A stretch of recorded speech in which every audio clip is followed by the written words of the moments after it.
hated it. I would have heated discussions with my husband about how unsafe it was to have a firearm in the house with a child. We have a child. Life is different now. You don't hunt anymore. What do you need a gun for? We don't have to have this. This is crazy. We don't need one. I don't care. We'll have a lock installed. There's no way it's not safe. No. And I refused to learn anything about it. I didn't want to touch it. I didn't want to hold it. I didn't want to have anything to do with it. I shot it a couple of times and went, yeah, I don't see what the big deal is. Well, didn't cross my mind just yet. I thought, you know what? I was born here. I was raised here. I know what I'm supposed to do. I was taught to be a proper Massachusetts citizen. I called 911. That's what they're there for, right? They came. They told the gentleman to move along, and they left. Life is good now. It's okay. I can sit down, remote control. Everything's okay now. I'll calm down. I'm not going to shake anymore.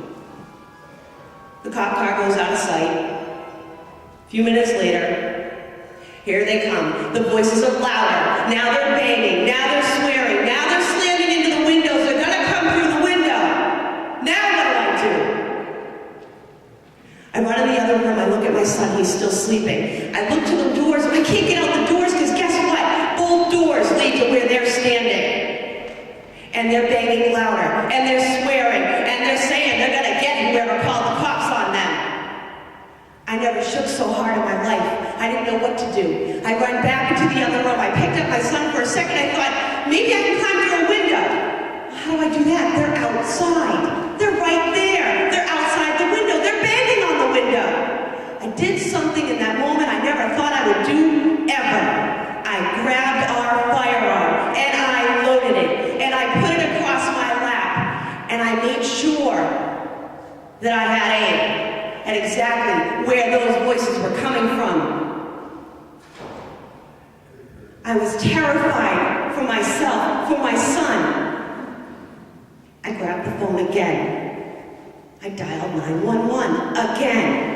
And like a dutiful little citizen, I'm telling this woman what's going on, and she's telling me, I can hear them, I can hear them. She could hear them through the phone line. She could hear the banging. She could hear the swearing. She could hear them saying they were going to get whoever called the cops on them.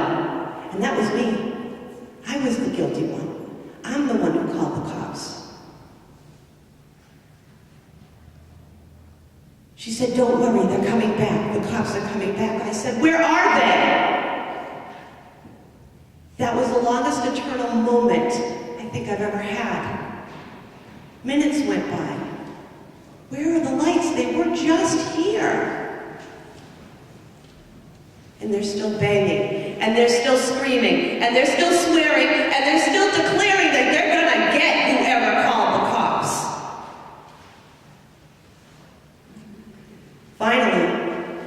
Finally the cops come back.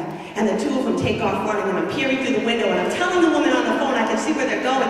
And I'm telling her, I have a firearm. Because you know what? Even in that moment, I felt like I had to justify myself. Because I was taught in the government schools, I was taught by Massachusetts laws that you had to prove that you had the right to defend your life, to defend your family. And I told her, I have an FID card. I had no idea what possessed me to say that, but I did. I told her I had the gun. I told her I had the FID card. And she kept telling me it was going to be okay. I could hear the nervousness in her voice. When the cops finally came back, the two men took off running, and I'm telling her, I can see where they're going. They ran across the street. They're behind that tree, the one in the parking lot where the post office is. This time the cops actually took them away. That moment changed my life. Changed everything I thought about, and I realized that I was poorly educated. And I realized the most important thing that I could ever do was to not only educate my son and myself, but educate others, because I was a lucky one. I can stand here today and tell you my story. And there are countless others out there who could never tell you their stories because their story didn't have the happy ending. Their story, the cops were there to find out who the murder victim was, who the rape victim was, who the robbery victim was. who the missing child was.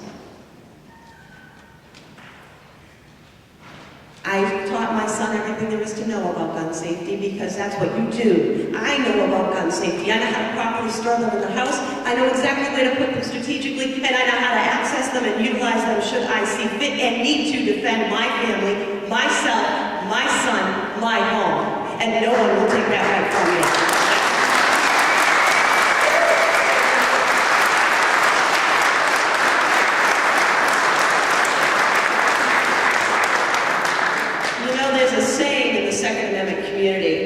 When seconds count, the police are merely minutes away.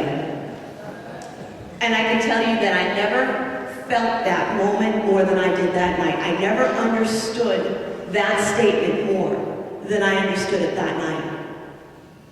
The bottom line is, I'm no different than any of you. I'm just like you. And you can do the same work that I do. You can continue my efforts. You can join my efforts. Think about it. What rights has your state taken from you? Who do you elect to represent you? Those are the people that you have held accountable to uphold their oaths of office and to protect and preserve our rights. I wonder how many of you know what holiday falls next week. It's a really important day. Falls on the 15th. Anybody? That's right. It's Bill of Rights Day on the 15th. And I think that each and every one of you should plan to do something with that. It shouldn't merely be a day that passes by like every other day, day in and day out. You should talk to your neighbors. You should talk to your friends and teach them to be on the forefront of protecting and preserving their rights. Those listed in the Bill of Rights, why that day is important. I know I and many others like me will be very active that day. And I'll tell you an interesting thing. My son did a school project, and in his project he stood out in front of the New Hampshire State House and he stopped people on the street, and people were really very willing to help him. And he'd say, "Can you tell me your favorite 5 characters on your television show that you like the most?" Or when people were happy to rattle them right off. He'd say, "Can I ask you one more question?" They'd say, "Sure, go right ahead." They were happy to oblige.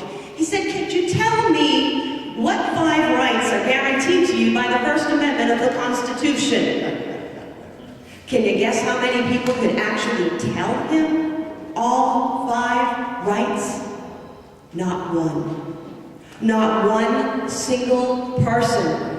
They could name 1 or 2. For the most part. There were visitors in from another country that could name 4.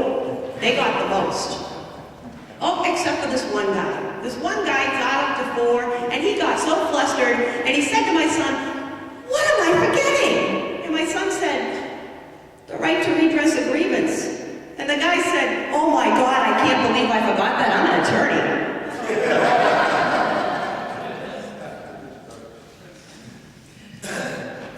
Think about the fact that that is very much a travesty in our nation. That is the result of government unschooled education.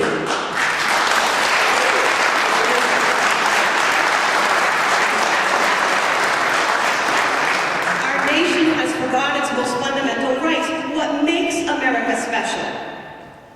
That's what we have to work to change. Our education system fails our students. It fails us, and we fail to remember what they have forgotten to teach. If we don't educate ourselves, if we don't educate our young, then we are definitely doomed to forget our roots. And we're gonna go down that rabbit hole and lead to a socialist nation. I want you to stop and consider, can you run for office? That's what our founders meant. They meant for average citizens to take their turn at the helm and help guide and protect our nation and then go back to work. That's what they intended. And I know that's not easy for everyone. I know I'm lucky